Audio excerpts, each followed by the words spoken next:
So first song Godavari గట్టు రమణ గోగులు అద్భుతంగా పాడాడు. సెకండ్ సాంగ్ మీను భీమ్స్ అద్భుతంగా పాడాడు. ఇప్పుడు థర్డ్ సాంగ్ మనం ఒక ఎక్స్ట్రాడినరీ వాయిస్ ఏదైనా ట్రై చేయాలి. ఒక హిందీ నుంచి కానీ మలయాళం నుంచి కానీ ఏదైనా వెరైటీగా నేను పాడతా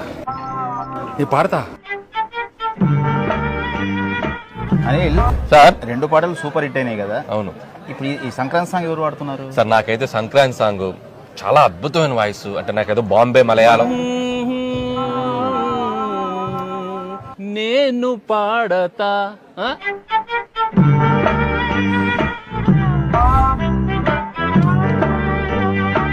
పాడతా